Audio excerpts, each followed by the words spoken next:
My name is Mariana.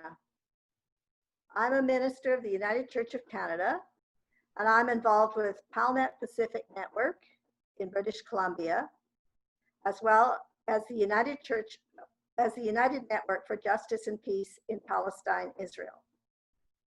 Our goals are to speak to the church about human rights issues in Palestine. Currently, we are promoting Cry for Hope and a petition to our government asking that they appoint a special envoy to investigate the arrest of Palestinian children by the Israeli military. Today, I'm speaking to you from the traditional territory of many First Nations, including the Mississaugas of the Credit, the Anishinaabe, the Chippewa, the Haudenosaunee, and the Wendat peoples. Thank you for joining us for the 16th Kumi Now online gathering. Before we begin, we have a few housekeeping points to cover so that this session can run as smoothly as possible. The session is being broadcast live on Facebook. If you do not wish to appear, please turn off your video feed. We would also love it if you could quickly share the Facebook post on Facebook so that others may join. We will be muting everyone during the session except those speaking. Individuals will not be able to unmute themselves. If you wish to ask a question of the speakers, please type it in the chat box. When it comes to the Q&A portion, we will use the questions shared in the chat. If you have any technical issues, please use the chat to message Kumi team privately, and we will try to help you with them. We hope that you will find this session interesting and informative. And I'd like to start by having everyone you'll be seeing today introduce themselves.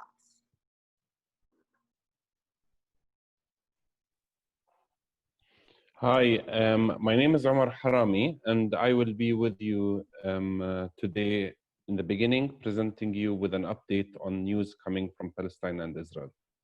It's a pleasure to be with you again.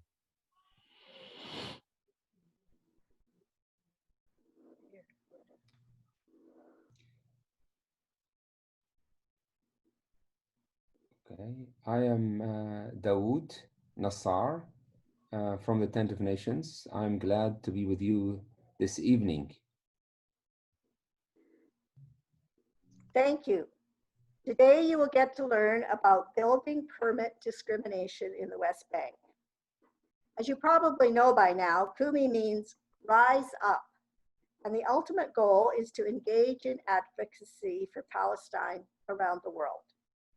To this end, our Kumi actions and engage in advocacy for Palestine around the world.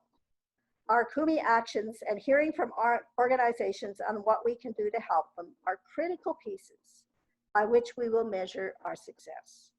So enjoy this session today, but also think about how you can engage with Tent of Nations and the other organizations we work with after this gathering is ended. It might be doing today's Kumi Action or sharing the flyer we've made to promote Tent of Nations, or looking through our list of Kumi partners and finding an organization that matches your personal interests. And keep working on sharing information on Kumi Now far and wide. The more people we reach, the greater the impact. With that in mind, let's now turn to today's session as we partner with Tent of Nations and learning about building permit discrimination. But first, actually, I'd like to invite Omar to give us an update on what is going on the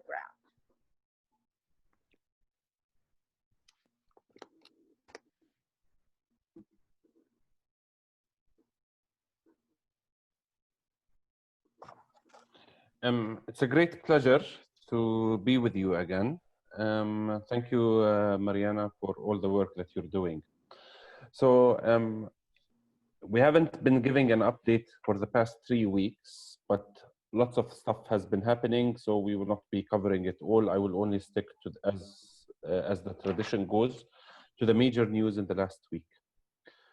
So regarding COVID-19, Israel is currently under lockdown, not total lockdown, but a very strict closure and restrictions on movement.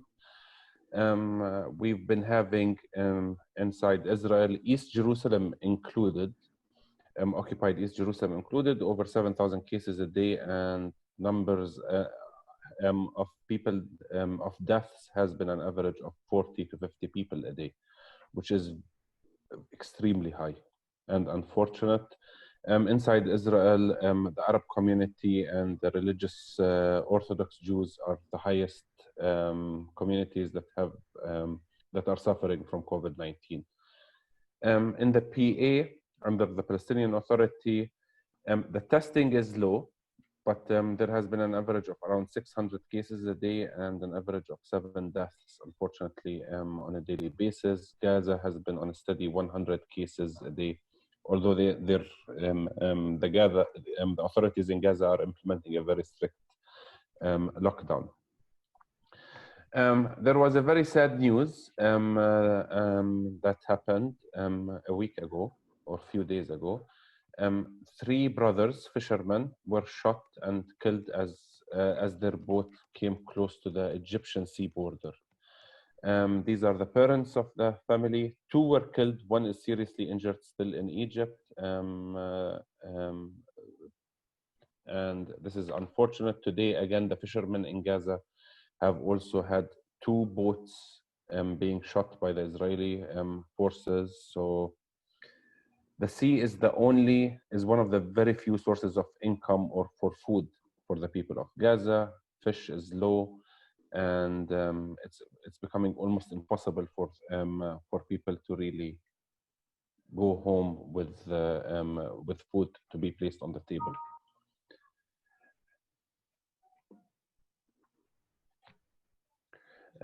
This is the photo of Maher al-Akhras. He has been for 65 days going through a hunger strike.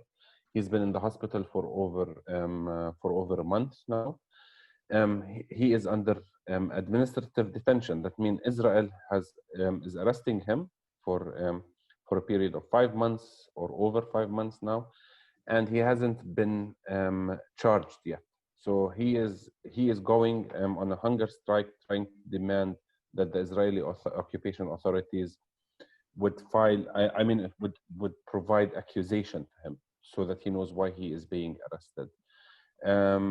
This is his daughter, and he says the reason is that I'm doing the hunger strike. I cannot wait to hug my daughter again, and administrative detention continues to be a nightmare that haunts all Palestinian prisoners. These are 2 kids. They are 16 and 17-year-olds. The one on the right is called Saed al-Awar, and the other one is called Muhammad Zalloum. They were arrested in April they are from Silwan in East Jerusalem, and they've been for over a month now under home arrest. Yesterday, they decided to go to jail. They said we no longer are able to stay at house arrest because of the conditions of the house arrest are very, very difficult. They cannot be at home, although they call it house arrest. They are in separate, isolated buildings, rooms, and they've been, they have scars, psychological and physical scars from interrogation and by the Israeli police and the intelligence forces. They were both under arrest for 22 days, going through interrogation. This shows the amount of depression and our young people are going through. So it was a very shocking story. They have walked and they said, we don't want to be detained at our houses, not their houses, and we would like to go back to jail. And now they are serving time in jail, although they are still 17-year-olds. The UN issued a new a new report saying that over 506 homes were demolished in the West Bank, East Jerusalem included, since the beginning of the year. Over 135 structures in East Jerusalem alone have been demolished. The report that was out 2 days ago said 134. Today there was another home demolition in East Jerusalem, unfortunately. For the people who have been following us in previous weeks, there was a young girl from the Catholic young people in Ramallah, from the Catholic young youth group of Ramallah. She died because of an unfortunate car accident. And today, this morning, we received another sad news that Dana, the same name as the previous young girl, also died. She 2 days ago, her heart stopped working. She operating functionally. She's been in a coma, and today, this morning, she passed away. We hope, we ask you kindly to remember her, to remember her family, her loved ones, and also the young people from the same church group who have just suffered in less than a month the death of two leaders in their movement for reasons that our minds cannot comprehend. Thank you for bearing with me this news, and I apologize for not having happy news this week. Marianne? So I'd like to turn it over now to Daoud from Tent of Nations.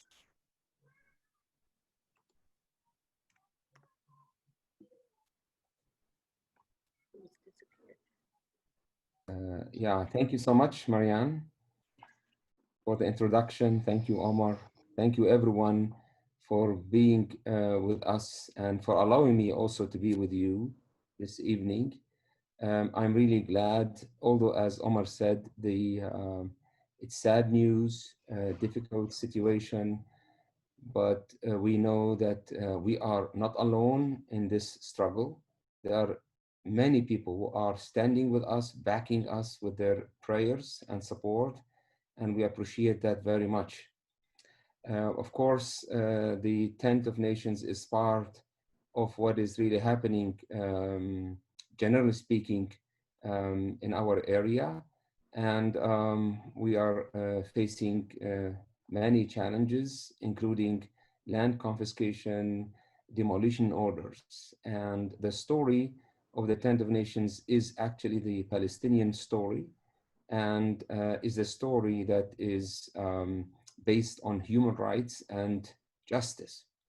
So let me just give you or give everyone a small background about the story of a family farm, which is about 100 acres, about 400 dunums, that is located southwest of Bethlehem, on a nice area, on a nice hilltop, about 950 meters high above sea level, and with a very nice and encouraging view to the west. So we have a wonderful sunset every evening.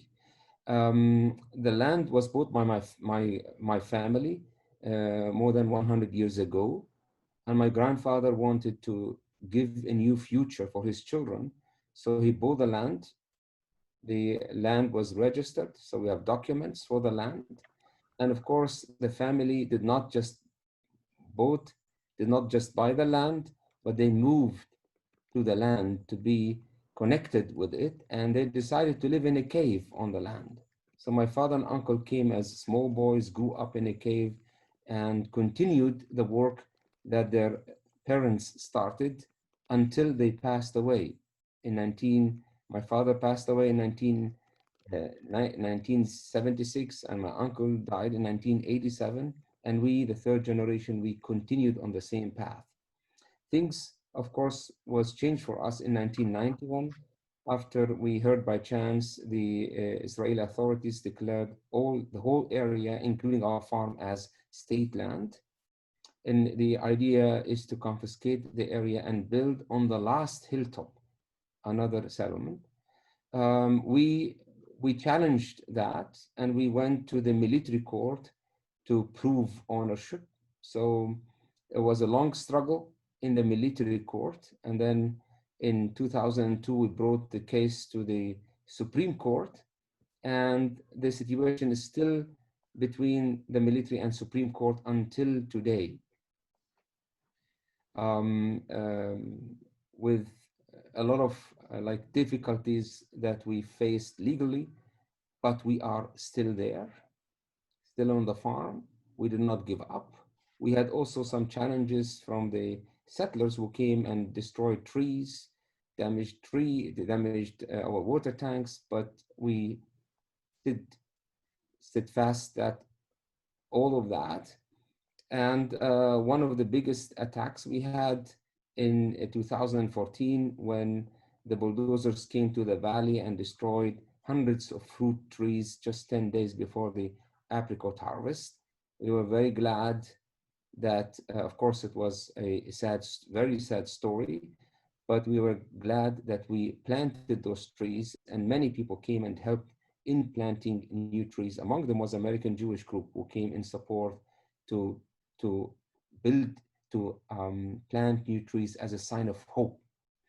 So with all those difficulties, we did not give up. Of course, the land, as I said, is located in Area C, which means under Israeli military control after the Oslo agreements.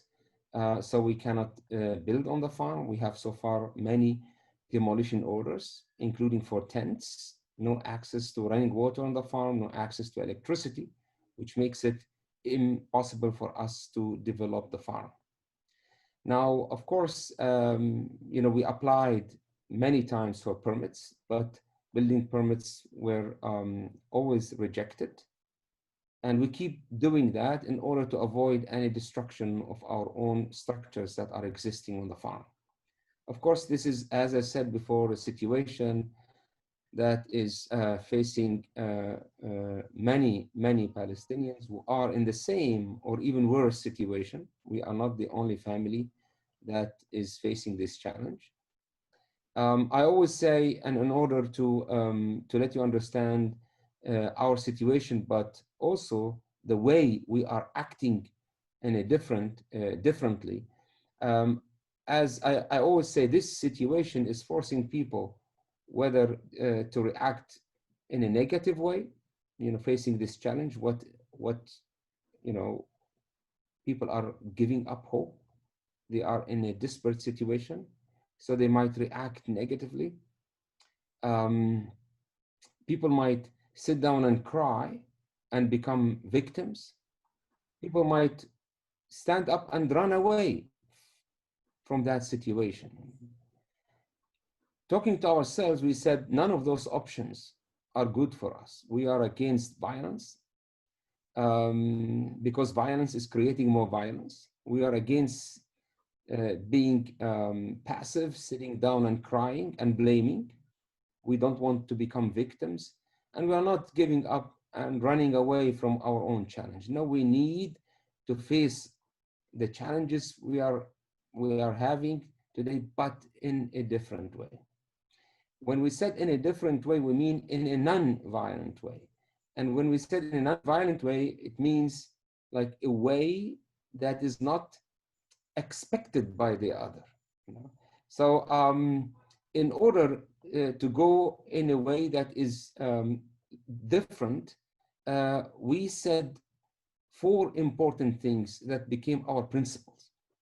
The first thing we said, we refuse to be victims. It was important, although we have the right to be victims in this situation, as we always, on daily basis, we hear just negative news, depressive. But refusing to be a victim is important in order to stand up and instead of reacting, to act. And not just to act, but also to act in a different way. The second principle, we said we refuse to hate, and no one can force us to hate. Of course, it's easy said, but difficult to practice in this difficult situation. But refusing to hate is important, to stand up and do it the other way. We said, with hatred, we will destroy ourselves. And that's why we said we refuse to hate. Thirdly, we said we are acting differently, not because it's a weakness or not because it's like a strategy. No, it is based on our Christian faith, on our faith. We are, this way of action is based on faith. And it is an action and not a reaction.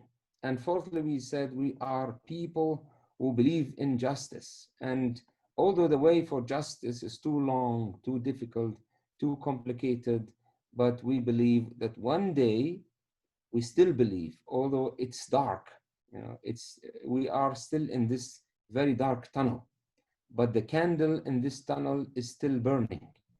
It will show us. And sometimes maybe we don't see this candle burning, but we are sure that that you are carrying this candle for us to lead us outside this dark tunnel. So one day we believe the Son of Justice will rise again.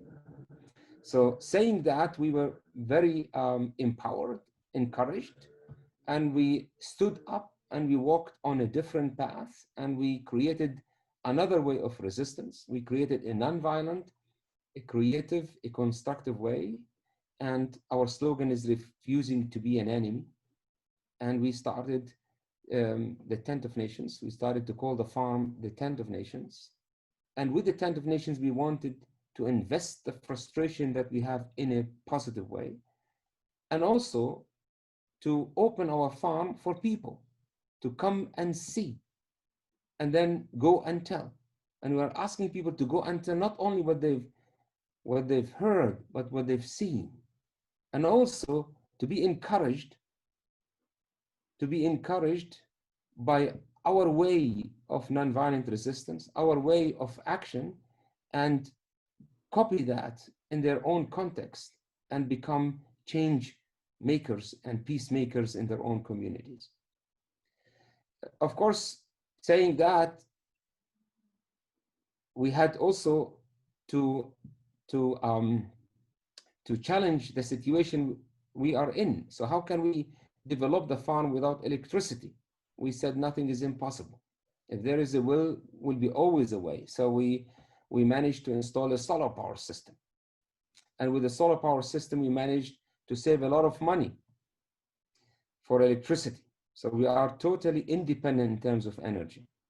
So how to solve the problem of water? We started collecting rainwater inside systems. How can we build something? We have many demolition orders, so we cannot build on the ground. We started constructing or renovating existing caves, living or building under the ground. And we started recycling the gray water to be used for irrigation. So we started to become creative.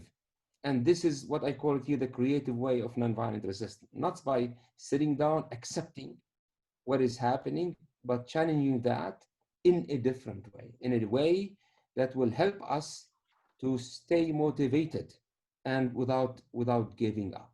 So this message of hope, even in a desperate and hopeless situation, we wanted to give to other people. And that's why we started opening the farm, and under the slogan of learning hope and planting peace, we started we started inviting people to plant trees on the farm. Planting a tree is a way to protect the ground, to protect the environment, but it's a way to believe that peace cannot come without justice, and it will start from the zero and up. It should start from the ground.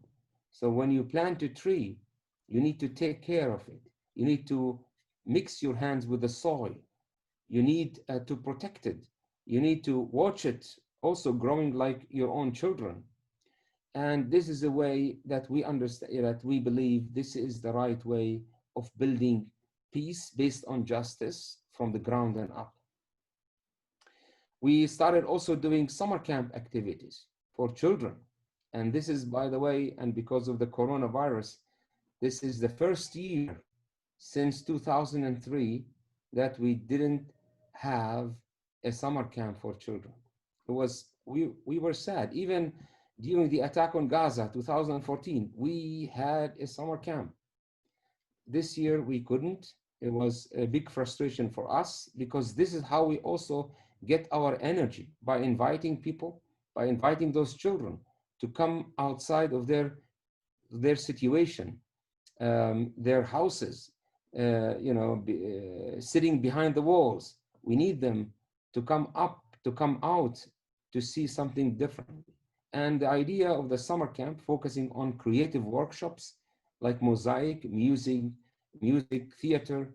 The idea is to help the children discover their talents, to help them focus on their positives, and to let them believe in themselves. You are able to make a difference. Wherever you are and under any circumstance you live, you are able to make a difference. So we have a women empowerment project, and we also started doing some activities like work camps. In June, the apricot; in July, the almond; August, the grapes; the figs in September; and end of October, we have the olive harvest. By the way, this year we missed the international presence on the farm. This is the first year that we do not have any volunteer, any international volunteer on the farm. It's sad, but we hope that the situation will change and we will see all of you one day back at the Tent of Nations. We are looking for that day. Of course, we are still facing many challenges. Also recently, we faced some challenges from the settlers, but also from some outlaws who came and attacked the cave at the farm. We are still working legally on that. The situation is very dark, very depressive. But again, this is the end, not the end of the story. Exactly as as the cross. The cross was not the end of the story. The suffering is a path we have to go through into a new situation. And this is the hope that we are still living in. And that's why I always say, with faith, with love and hope, our journey, our long journey for justice will continue. And we know that you are backing us and you are walking side by side with us on this long trip. And together, we always make a difference. I want to thank you so much for all your prayers and support for the Tent of Nations, but also for everyone who are struggling in our area. Thank you so much. Thank you, Daoud. That was very helpful to hear all that. Now I'm wondering if there are questions in the chat. Just waiting to see if some pop up here. And please, if you have some, do add it to the chat.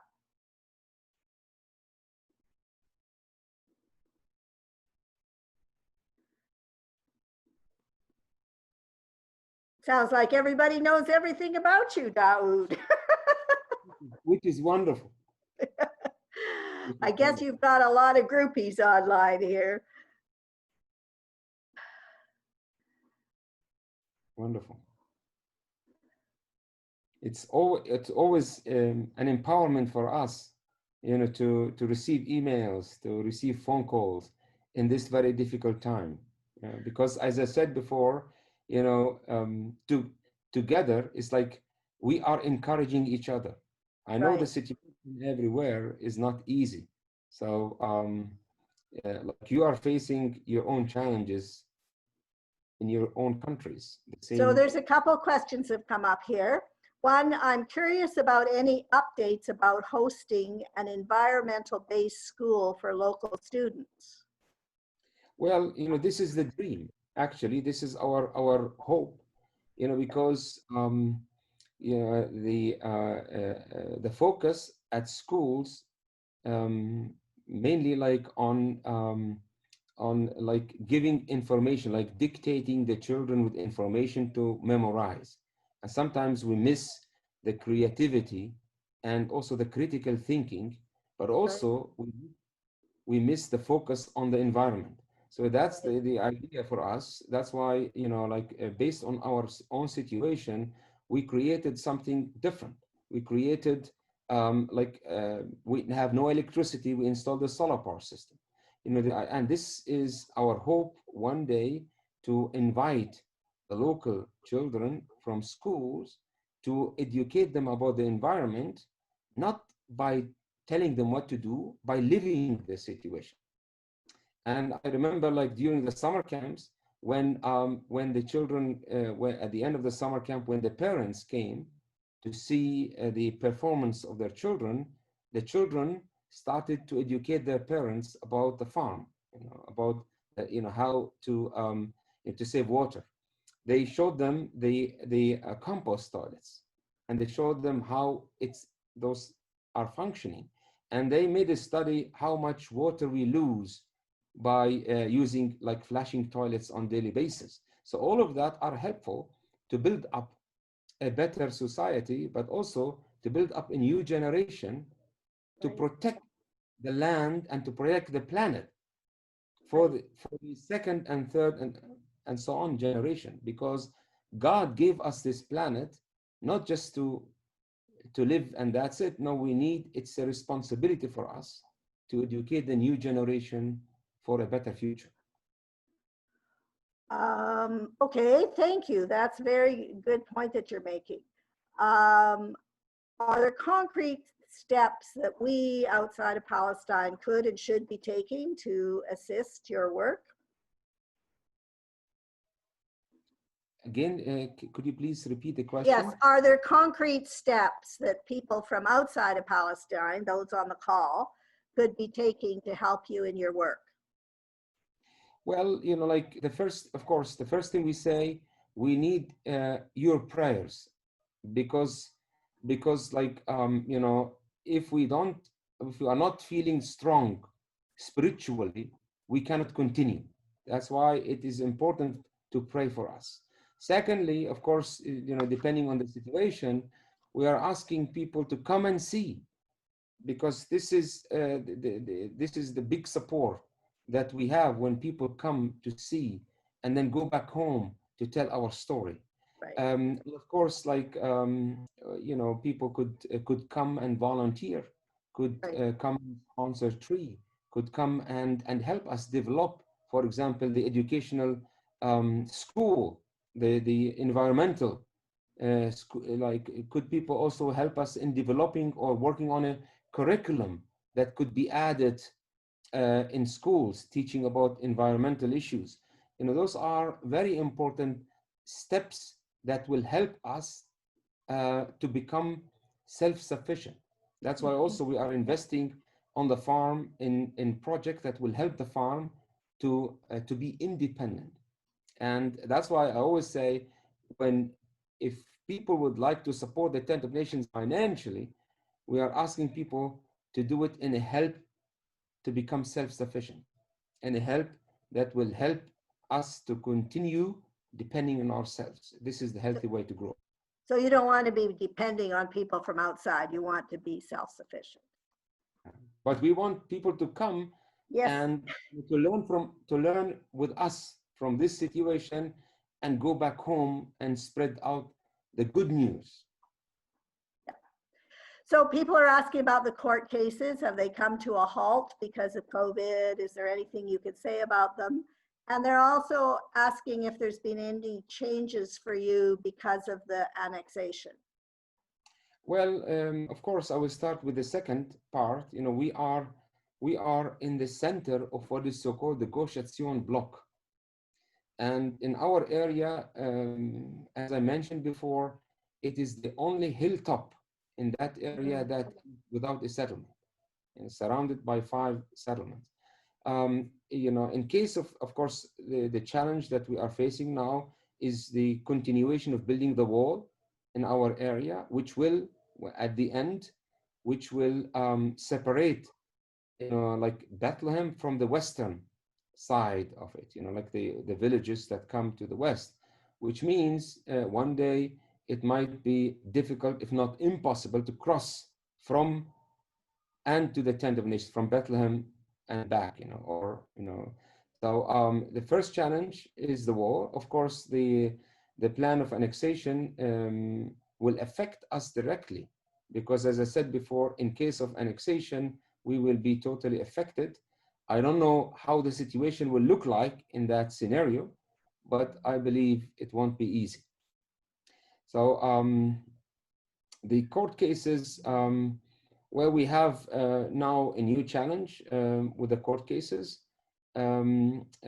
Just recently, the settlers of Neve Daniel, they went to the Supreme Court to stop, the idea was to stop us from the re-registration process. So we have a court case coming up very soon there. We have some local issues connected, with the Palestinian courts, connected with the recent damage that we had on the farm. So of course, COVID-19 is a very, very big challenge for us at the moment, and especially because it's in our area, it's very, very tough. We have many cases, and we hear also about many cases, and that's why it is really a difficult situation that we are in today. And of course, the system,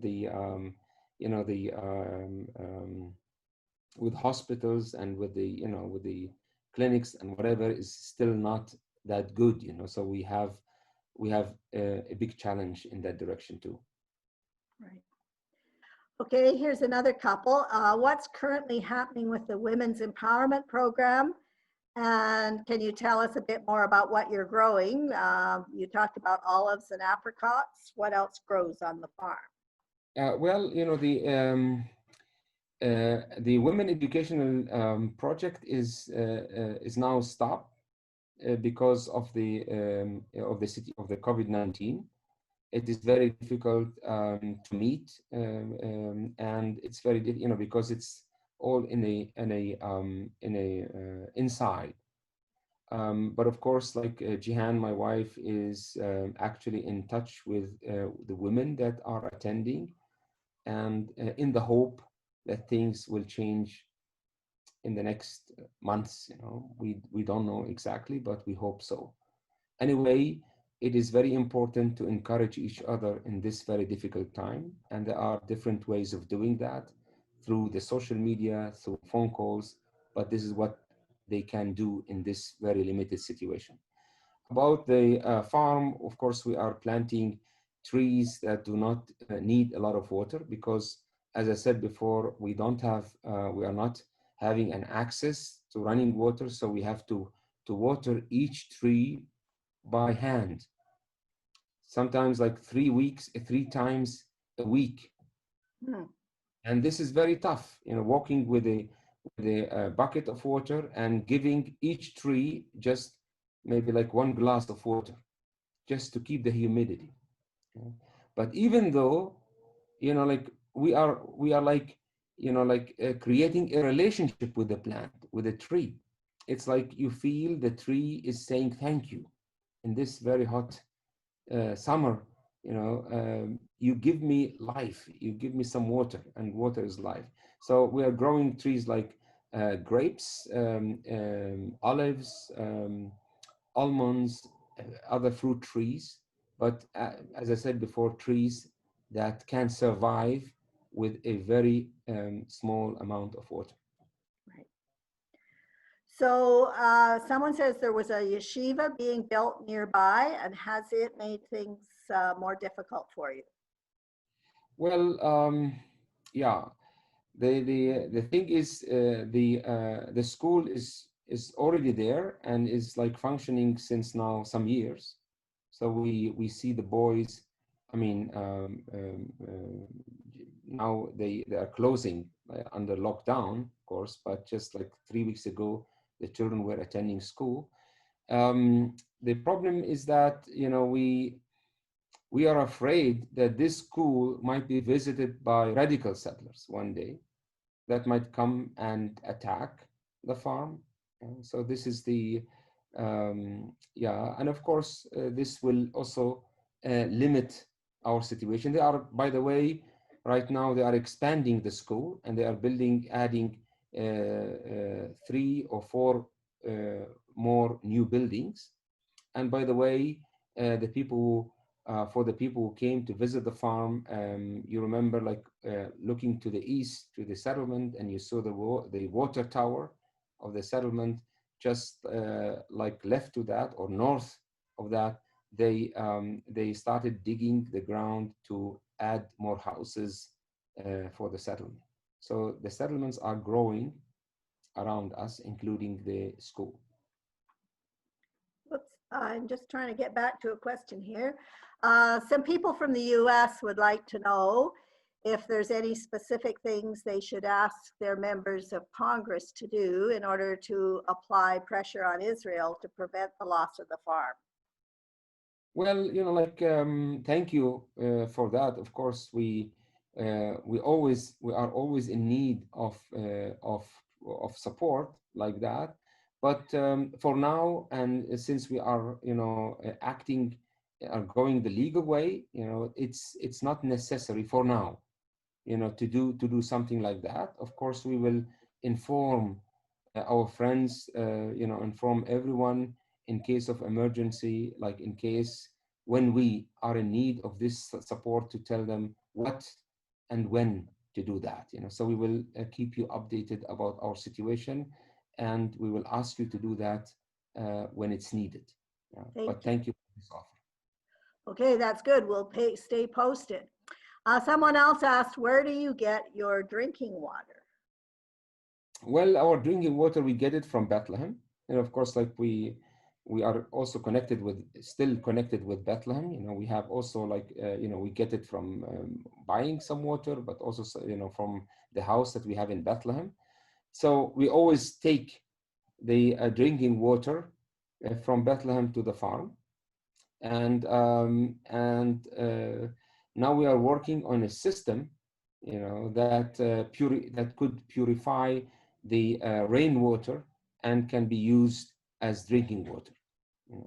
So like we had a filtration system, but it was not that good. So now we are thinking of a way how to do that and use the rainwater that is collected, and especially from the roofs of the buildings that we have on the farm, like the 2 old buildings, to collect that water and then try, like to purify it and making it as drinking water. Because this is something important, because one day we will be, hopefully not, but we might be disconnected from Bethlehem. So what to do? So we have to be prepared, of course, hope for the best, but be also prepared for the worst. Somebody was wondering whether you could ship wine to the US, export it. Well, like we started it the first time after many years in 2016 to produce like some wine from the farm.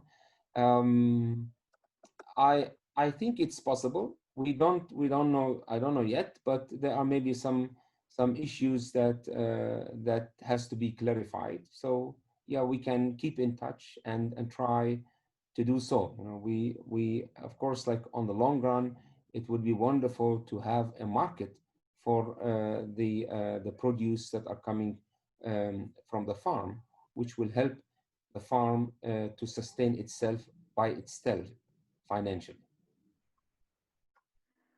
Someone was asking, how are you going to do the olive harvest this year? Are you getting volunteers from other places in Palestine? Or? Well, like we are depending on family members, yeah, and we might have to hire some workers.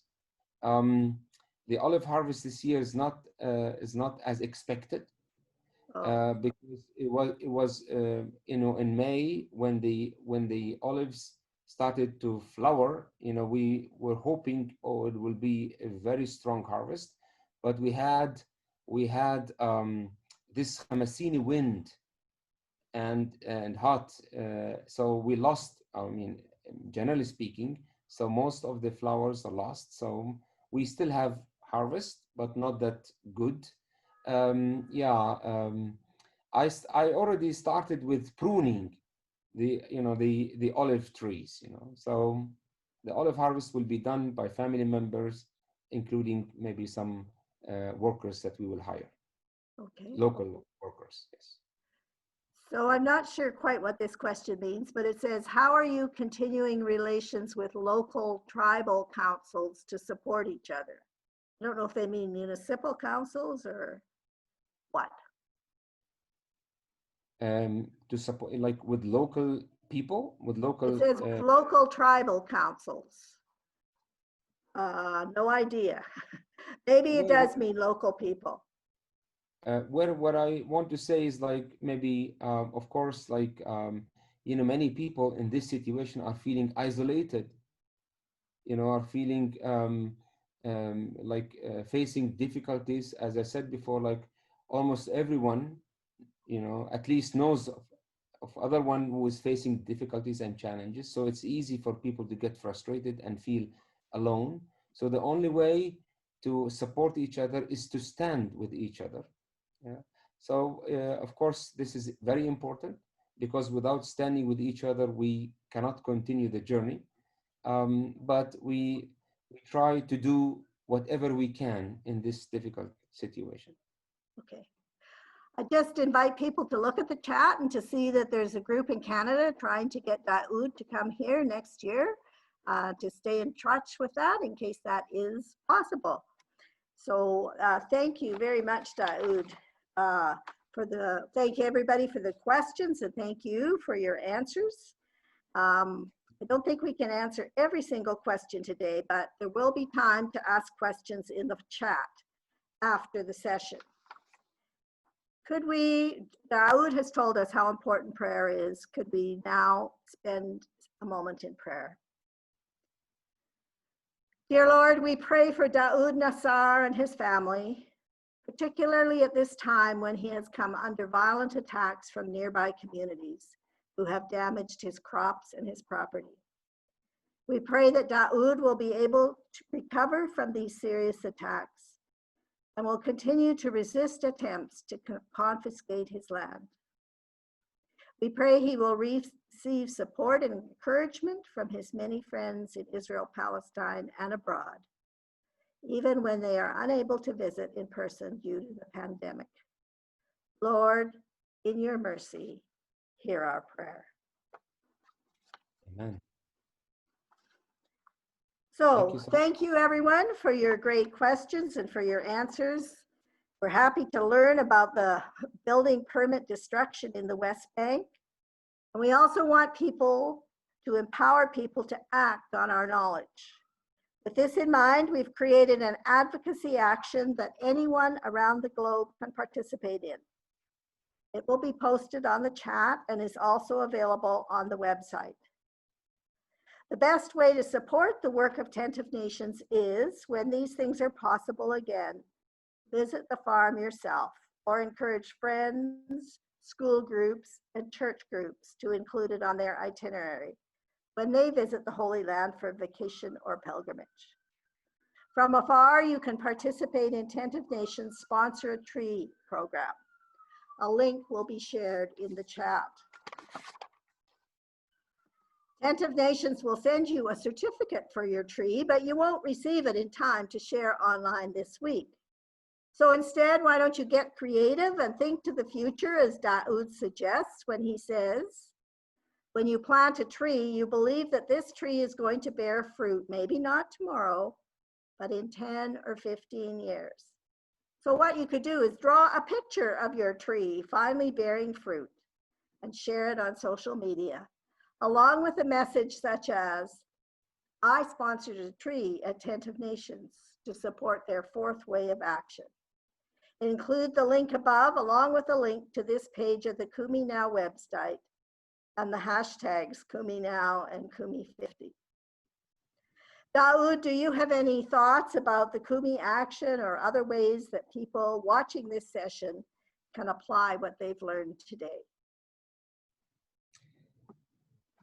Well, the most important thing is to tell more people, just to spread out the word and continue, the circle of people, to continue making the family of Kumi bigger and bigger. Very important for us to do that. So one last question I just noticed on the chat was, how can people get a recording of this session? And I certainly agree. I'd like to know the answer to that question, because I think this would be a very helpful piece to use with people in Canada. So maybe Ryan will put that in the chat. How can we get it, and when will it be available? Yeah, so go ahead, Ryan. yeah, I'm posting the links right now. So we do post all of these sessions on YouTube. And so that's just at youtube.com/KumiNow. And then we have all of our past sessions and all the links that go along with them on the Kumi Now website. And I'm posting that right, that's not it. It's at kuminow.com/online archive. And that one will be in the chat in about 3 seconds. Perfect. We have a great team here. So I want to thank everybody for being with us today. We have 2 sessions in October before we finish this Kumi year.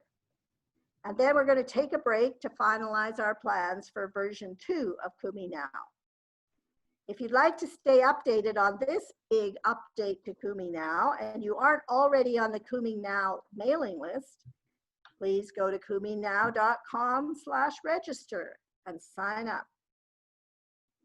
The first October session on October the 6th will be about human rights abuses, while the second on October 13th will focus on the importance of olive production to Palestine and the threats to that production. And you can register for those sessions at kuminow.com online. We hope to see you all back here next week. And if you'd like what you've seen today, we'd greatly appreciate it if you'd help to spread the word to friends and families, classes, church groups, and online through social media. And as Ryan said, you can share our past gatherings and watch them yourselves, kuminow.com online archives. So this is the formal end of the meeting. But if you'd like to hang around, our guests have offered to answer questions in chat. We want to ask anyone who wants to speak to please raise their hand. And you can do so by clicking on participants at the bottom of your screen and then on raise your hand. I'll call on you and you'll have a minute to speak. Now we know that people have a lot of other online meetings and responsibilities, so don't feel obliged to hang around. We'll also be saying goodbye to anyone watching on Facebook and end the recording at this time. Thank you very much.